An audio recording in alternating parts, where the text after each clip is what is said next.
आदाब नाजरीन, खबरों के एक और बुलेटिन के साथ मैं हूं आसिफ रशीद। आगाज करेंगे अब तक की सुर्खियों के साथ।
चलिए अब पेश है खबरों की तफसील। आगाज करेंगे सबसे अहम खबर के साथ जो कि मुहाजिर खानदानों के साथ जुड़ी है, कश्मीरी पंडितों के साथ जुड़ी है और एक बार फिर से सीएजी की एक और रिपोर्ट में खुलासा हुआ है कि डेटाबेस रिलीफ और बहाली के महकमे के जरिए तैयार डिपार्टमेंट की तरफ से नहीं किया गया और मुहाजिर खानदानों को जो इमदाद दी गई साल 2004 तक 2004 से 2007 के दरमियान, उसमें एक बार फिर सवाल उठे हैं कि 47 खानदानों में 51 लाख से ज्यादा की रकम तकसीम की गई, लेकिन सीआईडी और हाईकोर्ट की फहरिस्त में कई नाम गैर मौजूद थे। इसके बावजूद भी ये इमदाद तकसीम की गई, ये रकम तकसीम की जाती रही।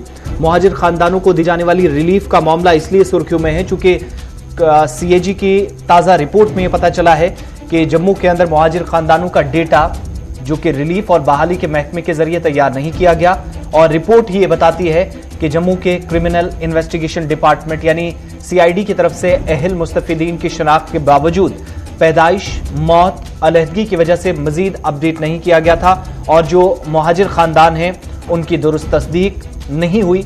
अप्रैल 2004 से सितंबर 2007 तक, आज से 14 बरस पुराना ये मामला है।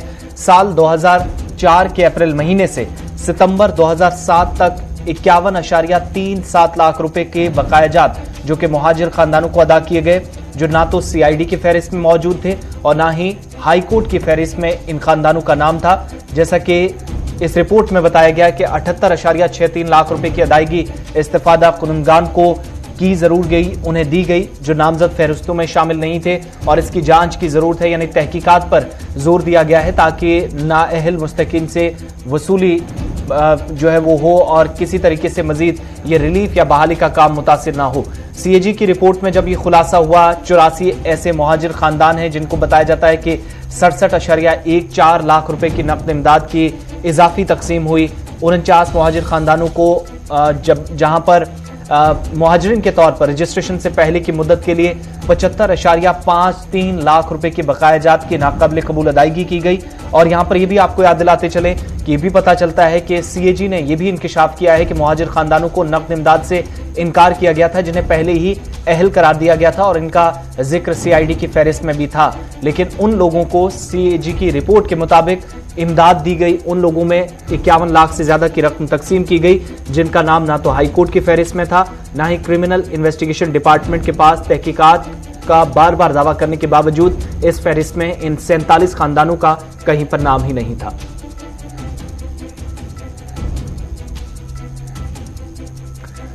और इस बीच ये भी बताते चलें कि हालांकि इन खानदानों को मुफ्त राशन की इजाजत थी, ये जरूर रिपोर्ट में खुलासा हुआ और कैग की रिपोर्ट में ये भी पता चलता है कि नवंबर 2017 से पब्लिक फाइनेंशियल पोर्टल पर डायरेक्टरेट यानी पीएफएमएस मैनेजमेंट सिस्टम मोड के जरिए दिसंबर तक डीबीटी जो डायरेक्ट बेनिफिट ट्रांसफर स्कीम है, इसके तहत 2020 तक नकद इमदाद की तकसीम पहले ही की जा चुकी है। और यहां पर यह भी याद दिलाना जरूरी है कि 2015 में जम्मू कश्मीर इंतजामिया ने, उस वक्त की हुकूमत ने पीएमडीपी के यानी वज़ीर आज़म तरक्याती पैकेज के तहत रजिस्टर्ड जम्मू के जो मुहाजिर खानदान है उनको 2500 रुपये फी शख्स की शरह से नकद इमदाद की अदायगी की मंजूरी दी थी, जो कि 18 से लागू होकर फी खानदान ज्यादा से ज्यादा 10,000 रुपये फी माह कर दी गई। महीने में जो 2500 पहले हुआ करती थी 2018 से 10,000 उसे किया गया। सीएजी की रिपोर्ट ये बताती है। लेकिन जिस तरीके से 2004-2007 के दरमियान काम हुआ उस पर सवालिया निशान है और तहकीकात का मुतालबा भी हो रहा है। तहकीकात का जरूर इसमें जिक्र सीएजी की तरफ से भी रिपोर्ट में किया गया है।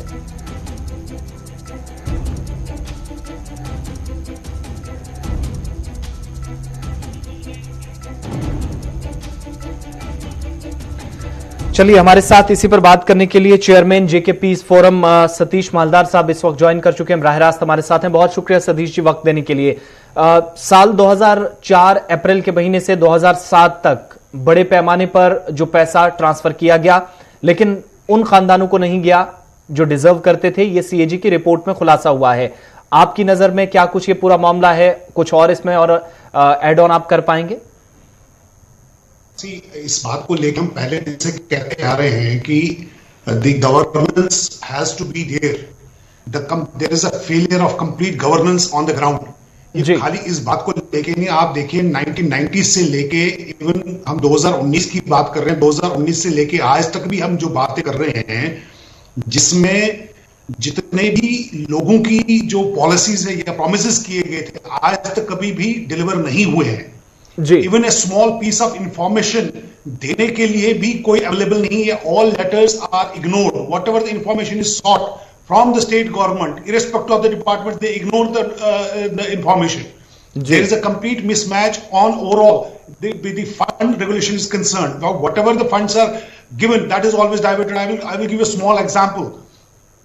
9 अक्टूबर 2020 को माननीय प्रधानमंत्री गृह मंत्री ने towards the rehabilitation of migrants के लिए 2.5% of the budget allocate recommend किया जेएंडके गवर्नमेंट को। जी, अक्टूबर 2020 से लेके अभी तक उसको जेएंडके गवर्नमेंट इंक्लूड नहीं कर रही है। Whereas they are using the funds, they are projecting something different. What they are projecting they know themselves well. अच्छा सतीश साहब, ये 47 खानदान जो बताए जाते हैं उस वक्त किसी लिस्ट में नहीं थे। 2007 के बाद इनका क्या हुआ?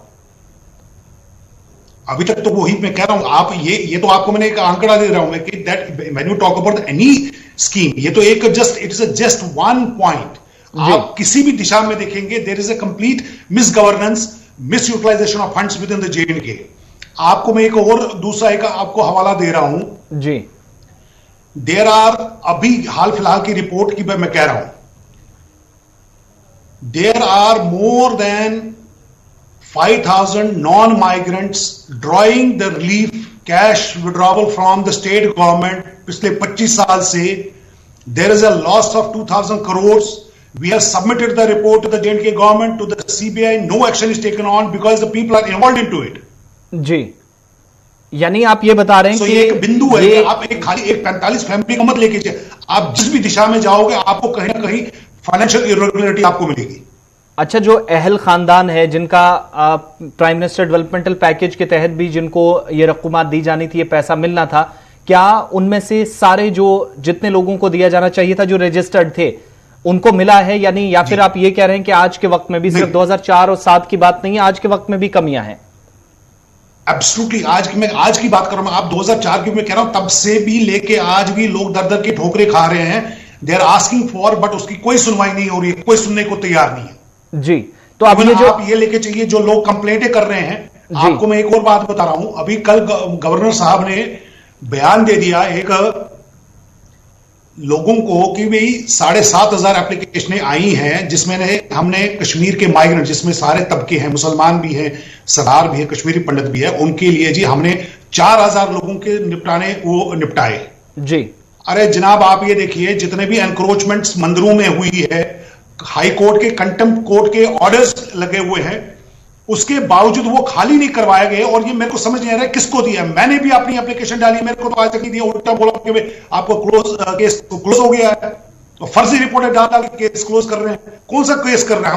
हमारे पास रिटन रिकॉर्ड्स, वो फर्जी रिपोर्टें डाल के तहसीलदारों से, पटवारियों से केस क्लोज कर रहे हैं। कौन सी गवर्नेंस हो रही है? कहीं नहीं हो रही है, कहीं न्याय नहीं मिल रहा किसी को भी। जी अच्छा, आपने इन सारे खानदानों का जिक्र किया, इसके 47 के अलावा भी आप बता रहे हैं बहुत सारे लोग हैं जो पैसा निकालते हैं लेकिन हिसाबो किताब नहीं है। हुकूमत की मानती है, या जो सीएजी की रिपोर्ट में भी पता चलता है कि 2015 में फी शख्स को, एक शहरी को, एक नागरिक को आप में 2500 रुपए मिलता था, और उसके बाद 2018 से एक और जो है वो स्कीम नाफिज हुई, 10,000 तक बढ़ाया गया। 2015 के बाद 2018 तक जब सरकार ये बता रही है, रिपोर्ट भी आज इसकी पुष्टि कर रही है कि 13 जून 2018 से इसे बढ़ाकर 3250 तक का इजाफा हुआ है। फी महीना जो आपको मिलता था वो आज के वक्त में सबको मिलता है, 13,000 तक जो किया गया है पर मंथ जो होता है नहीं मिलता। अगेन उसमें फर्जी बहुत सारे, मैं वही तो कह रहा हूं, more than 5,000 application of fraudulent applications are there.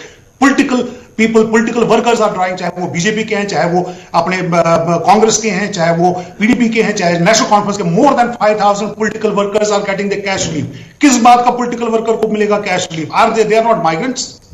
अच्छा, लेफ्टिनेंट गवर्नर साहब के नोटिस में ये बात आपने लाई है खुद?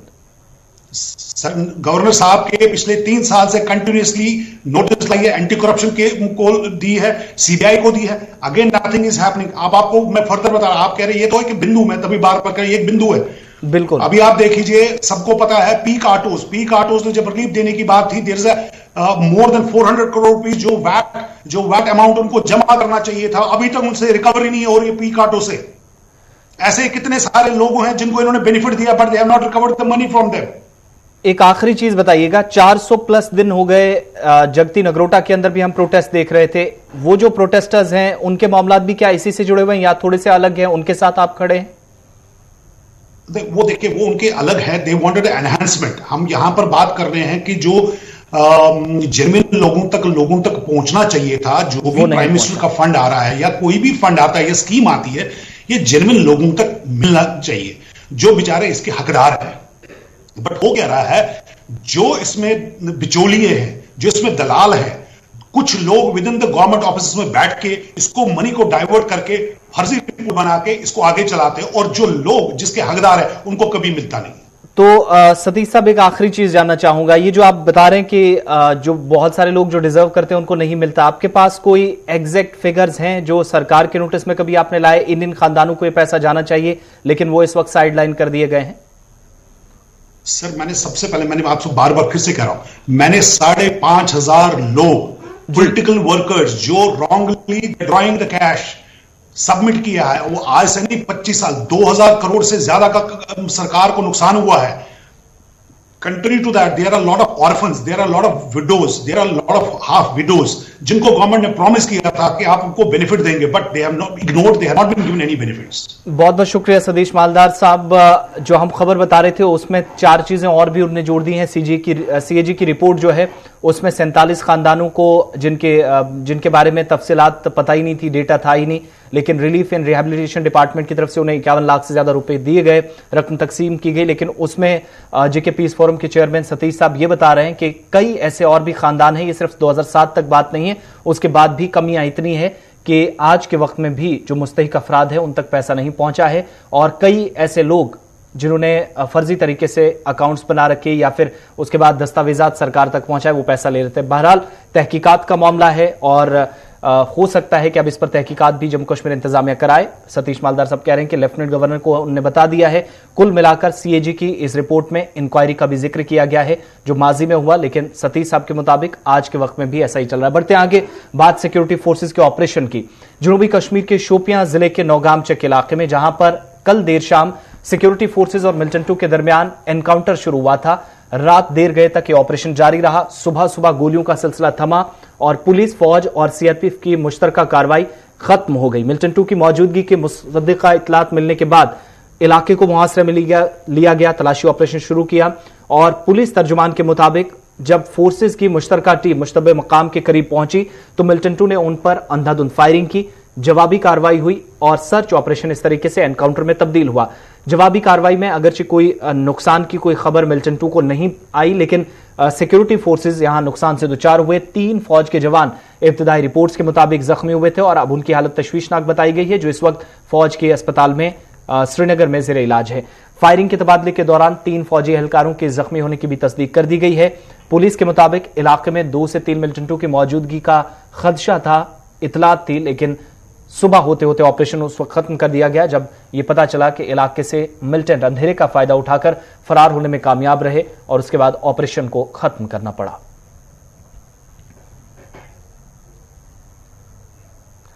मरकजी वजारत सेहत के मुताबिक भारत में गुज़श्ता 24 घंटों के दौरान कोरोना वायरस के 2,86,384 नए कोविड-19 के केसेस रिपोर्ट हुए हैं।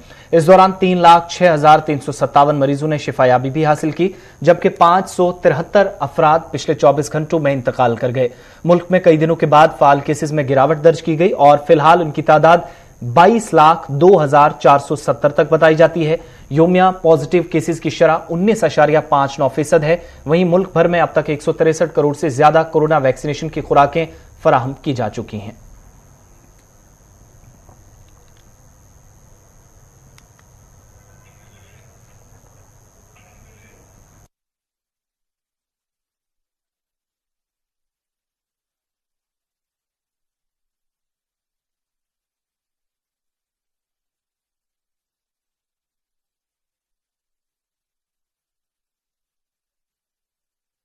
घंटों के दौरान 5,606 नए मुस्बत केसेस रिपोर्ट हुए हैं, जबकि 8 अफराद इस वायरस से जम्मू कश्मीर के अंदर इंतकाल कर गए। जम्मू सूबे में 1353 और वादी कश्मीर में 4,253 केसेस रिपोर्ट हुए, जिससे मजमूई तौर पर 4,14,700 से पार केसेस की तादाद यूनियन टेरिटरी में गुज़श्ता 2 बरसों के दौरान रिकॉर्ड की गई। अमवात के बारे में भी बिलतरतीब जम्मू सूबे में और कश्मीर वादी में 4 रिपोर्ट दी गई हैं। अब तक 4,635 लोगों की इस वायरस से मौत हो चुकी है। जम्मू सूबे में 2,264 और वादी कश्मीर में 2,371 अफराद अब तक कोविड-19 का शिकार होकर मौत के मुंह में चले गए। जम्मू कश्मीर में 2020 में वबाई बीमारी शुरू होने के बाद अब तक के सबसे ज्यादा यूमिया केसेस मंगल के रोज रिपोर्ट हुए, जब 6,570 नए केसेस रिपोर्ट हुए थे। पिछले 24 घंटों के दौरान भी जम्मू के अंदर 1500 से ज्यादा केसेस मुख्तलिफ अजला से रिपोर्ट हुए। वादी के अंदर भी ताजा तरीन इन्फेक्शन के केसेस श्रीनगर जिले में सबसे ज्यादा आए, जहां पर 1305 नए केसेस रिपोर्ट हुए। बडगाम के अंदर भी 803, बारामूला 440, पुलवामा में 134 से ज्यादा केसेस, बांडीपुरा में 66, 528 केसेस अनंतनाग के अंदर भी रिपोर्ट हुए। वहीं जम्मू सूबे के अंदर भी 265 जम्मू जिले में, जबकि शोपियां के अंदर 100 से ज्यादा केसेस, राजौरी में 78 केसेस, डोडा में 84, कठुआ के अंदर 38, सांबा में 84, किश्तवाड़ 10, पुंछ 49, रामबन के अंदर 181 और रियासी में 22। जबकि नए साल के आगाज से ही जम्मू कश्मीर में कोविड-19 के इन मामलात में सभी अजला में इजाफा दर्ज हुआ है। चलिए जम्मू आपको लिए चलते हैं और नए साल के मौके पर जहां पर सरगर्मियां थोड़ी सी महदूद हुई थी, परेशानी काफी ज्यादा रही, तमाम तरह के टेस्टिंग के लिए भी कोशिशें हुई और आज भी टेस्टिंग का सिलसिला चल रहा है, लेकिन इसके बावजूद केसेस काफी ज्यादा जम्मू जिले से, जम्मू प्रोविंस के अंदर रिपोर्ट हो रहे हैं। डॉक्टर शशि सूदन साहिबा हमारे साथ इस वक्त हैं, प्रिंसिपल हैं गवर्नमेंट मेडिकल कॉलेज व अस्पताल जम्मू की। बहुत शुक्रिया वक्त देने के लिए डॉक्टर शशि साहिबा। अभी ओवरऑल सिचुएशन क्या है जीएमसी और इससे जो एसोसिएटेड हॉस्पिटल्स हैं आपकी नजर में? जैसे कि आपने बिल्कुल ठीक कहा, काफी मामले बढ़ रहे हैं और ये एस्टैब्लिश हो चुका है फैक्ट कि काफी ट्रांसमिसिबल वायरस है और परिवारों के परिवार इकट्ठे इन्फेक्टेड हैं। वो ऐसे मालूम होता है कि एक खांसी, जुकाम और बुखार, बॉडी एक्स का एक जो क्लिनिकल सिंड्रोम है, ये सारे यहाँ पे काफी देखने में आ रहा है। और जब टेस्ट करते हैं तो ये कोविड पॉजिटिव निकलते हैं। ये जो थर्ड वेव में ट्रेन है, इसने अपनी क्लिनिकल प्रेजेंटेशन बदली है, कुछ बदलाव आया है जिसमें खांसी, जुकाम, अपर रेस्पिरेटरी, कटार और ऐसे सिम्टम्स ज्यादा देखने को आए हैं जो पहली 2 वेव्स में नहीं थे। तो ये तो है कि शायद जो हम मामले देख भी रहे हैं ये टिप ऑफ आइसबर्ग है। पॉजिटिविटी कम्युनिटी में बहुत ज्यादा है, कम्युनिटी एस्टैब्लिश्ड है ये वायरस ठीक ठाक, लेकिन ज्यादा ध्यान रखने की बात है हमारे 2 वर्ग जो हम बोलेंगे कि एक्सट्रीम्स ऑफ एज। चीज और भी आपसे जानना चाहेंगे, हॉस्पिटल्स के अंदर चूंकि ओपीडीज में भी काफी ज्यादा लोग अभी भी आ रहे हैं, तो क्या वहां पर कोई रूल्स रेगुलेशंस में थोड़ी चेंजेस लाई गई हैं, चूंकि हॉस्पिटल्स के ऊपर भी कोई प्रेशर ना पड़े और आप भी टेस्टिंग का जो सिलसिला है वो आसानी से चलाएं, तो मामूल के मुताबिक काम चल रहा है या किसी किस्म की चेंजेस आ रही हैं दिन ब दिन हॉस्पिटल में? आपने बिल्कुल ये ठीक कहा। कोशिश ऐसी की जा रही है कि कोविड के साथ जीना हमने सीख लिया है सबने, और नॉर्मल रूटीन सर्विसेज और जिंदगी चलती रहे। ओपीडी सर्विसेज 100% चल रही है ताकि कोई कम से कम लोगों को दिक्कत हो, लेकिन कोविड अप्रोप्रिएट बिहेवियर ऐसा कोई भी बर्दाश्त नहीं किया जाएगा हमारे हॉस्पिटल एनवायरनमेंट में जो बिना मास्क के, और वो भी मास्क ठीक से ना पहना हो और यहाँ पे ओपीडी में दिखे। और सोशल डिस्टेंसिंग का भी यहाँ पे बिल्कुल वो निर्देश जो है वो सारे और साइनेजेस रखे हुए हैं, और हैंड सैनिटाइजेशन तकरीबन हर लोग काफी जागरूकता है, और हैंड सैनिटाइजर लिए हुए ही लोग नजर आ रहे हैं, और जगह जगह साबुन पानी से हाथ धोने के लिए भी हमारी सिंक्स काफी मौजूद हैं। डॉक्टर्स की भी सुरक्षा का पूरा ध्यान रखा जा रहा है, और डॉक्टर्स भी काफी जितना हो सके जन चेतना जागरूकता करते जा रहे हैं। एक और अभी जल्दी शुरू करने जा रहे हैं 24/7 अवेलेबिलिटी ऑफ डॉक्टर्स, वो सरकार ने एक बड़ा फैसला लिया है, तो वो भी कुछ मेरे को with in a couple of days हम कर देंगे कि जो मरीज घर से ही डॉक्टर की सलाह लेना चाहे वो वहां से ले सकते हैं। वैसे ई संजीवनी हमारा कंटिन्यूसली लोगों को पता रहना चाहिए कि ऐप डाउनलोड करनी है और डॉक्टर से वो ऑनलाइन कंसल्टेशन ले भी सकते हैं। एक लास्ट चीज डॉक्टर साहिबा, एक लास्ट चीज आपसे जानना चाहेंगे, आज के वक्त में जो पॉजिटिव केसेस आ रहे हैं, 2-3 दिन पहले हमने देखा कि एक 6 महीने का बच्चा भी कोविड का शिकार हुआ, कल भी राजौरी के अंदर 16 साल की एक बच्ची कोविड पॉजिटिव थी, उसकी डेथ हो गई। तो क्या बच्चों में भी ये कोविड का ट्रेंड जो है वो देखा जा रहा है? अभी क्या कुछ रुझान है? अभी मेरी नोटिस में भी 3 डेथ्स आई है, लेकिन तीनों बच्चे जो थे वो इम्यूनो कॉम्प्रोमाइज थे। एक बच्चा जो 6 महीने का आप कह रहे हैं वो ल्यूकीमिया था, उसको बेसिकली ले से रेफर हुआ था, और उसके ऊपर उसको सेकेंडरीली कोविड इन्फेक्शन भी हुआ, तो डेथ उसकी प्राइमरीली दूसरी डिजीज से हुई है। लेकिन हमारा सबका दायित्व बन जाता है कि जब हमारी सोसाइटी में हमारे साथ जुड़े हुए ऐसे बच्चे हैं जो काफी बीमारियों से जूझ रहे हैं ऑलरेडी, या हमारे बुजुर्ग वर्ग में काफी कोमॉर्बिडिटीज हैं, तो हर एक का दायित्व है कि इसको लाइटली ना ले। हमें ट्रांसमिशन चेन हर एक को रोकने का की जिम्मेवारी है, ताकि हमारे जो वर्ग हैं दो एक्सट्रीम्स ऑफ एजिस और इम्यूनो कॉम्प्रोमाइज विद कोमॉर्बिडिटीज, इनको हम बचा कर रख सकें इन्फेक्शन से, क्योंकि नुकसान यहाँ पे ही हो रहा है। बहुत बहुत शुक्रिया। डॉक्टर शशि सूदन साहिबा गवर्नमेंट मेडिकल कॉलेज जम्मू के प्रिंसिपल हैं और बात कर रही थी मौजूदा जो हालात हैं एसोसिएटेड हॉस्पिटल्स के अंदर भी, और बच्चों को भी कैसे तहफ़्फ़ुज़ फराहम किया जाए इस मौलिक मर्ज से, इसके लिए भी उनके मुताबिक की जो अमवात हुई हैं उसकी तस्दीक भी कर रही हैं। लेकिन कुछ दिनों से ये ट्रेंड ज़रूर देखा गया है, छोटे बच्चे भी कुछ पॉजिटिव कोरोना के शिकार ज़रूर हुए हैं, लेकिन उसके साथ साथ वो दीगर बीमारियों में भी मुब्तला थे। सिर्फ कोविड की वजह से डेथ उनकी वजह नहीं बताई जाती है कि कोविड की वजह से हुई, दीगर बीमारियां भी इन बच्चों को थी। बात शुमाली कश्मीर की ज़ेवन बांडीपुरा की, ये वो गाँव है, दूर अफ्तादा गाँव, जो शुमाली कश्मीर के बांडीपुरा जिले में मशहूर हरमुख चोटी के दामन में वाक़ है। साल 2020 के अवाइल में अपने आगाज के बाद इस वबाई मर्ज को रोकने में बहुत हद तक पहली मरतबा ये इलाका कामयाब रहा है। गांव में अब तक कोई केस आज के वक्त में नहीं है और इसके तमाम आबादी को कोविड के खिलाफ टीके लगाए गए हैं। गांव बांडीपुरा शहर से 28 किलोमीटर के फासले पर है और सफर का पहला 10 किलोमीटर सड़क के जरिए या इस इलाके के अंदर पहुंचने के लिए मुश्किल जरूर पेश आती हैं।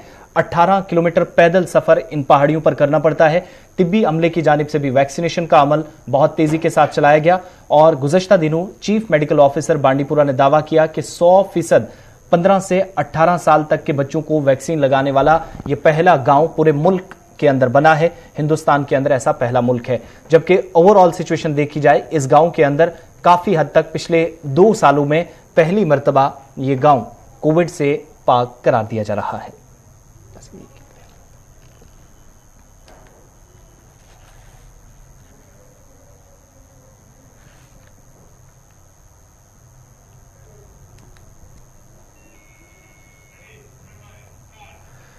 कश्मीरी मुसलमानों ने एक बार फिर मजहबी हम-आहंगी, अखुवत और इंसानियत नवाजी की उम्दा मिसाल कायम की, जहां जनूबी कश्मीर के जिला पुलवामा में तुलमुल हाल्ब के अंदर हिंदू मुस्लिम रिवायती भाईचारे की मिसाल उस वक्त देखने को मिली जब इस गांव के मकामी कश्मीरी पंडित मास्टर मखन लाल रैना की आखिरी रसूमात पूरे गांव के लोगों ने अंजाम दी।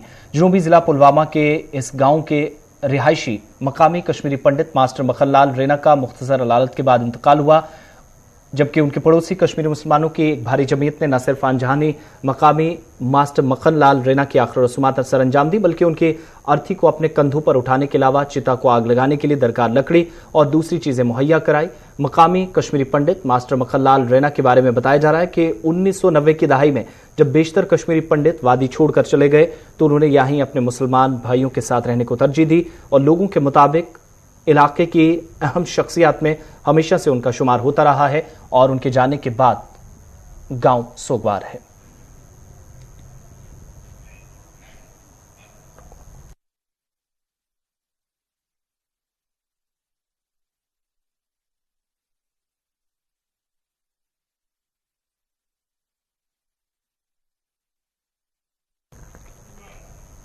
रेलवे की वजारत ने नॉन टेक्निकल पॉपुलर कैटेगरी यानी एनटीपीसी की 35,000 से ज्यादा पोस्टों पर ग्रुप डी के दूसरे मरहले और पहले मरहले के इम्तिहानात पर पाबंदी लगाने और 5 रुकनी कमेटी तश्कील देकर मुश्तइल तलबा की शिकायत दर्ज कराने का फैसला किया है।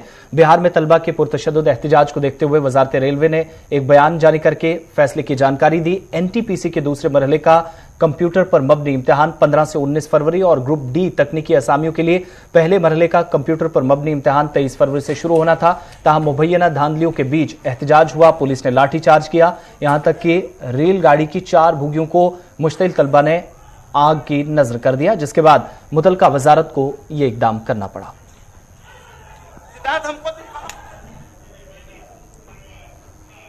खबरों के इस बुलेटिन में फिलहाल इतना ही। मजीद खबरों के लिए आप विजिट कीजिए हमारी ऑफिशियल वेबसाइट www.gulistannews.in पर।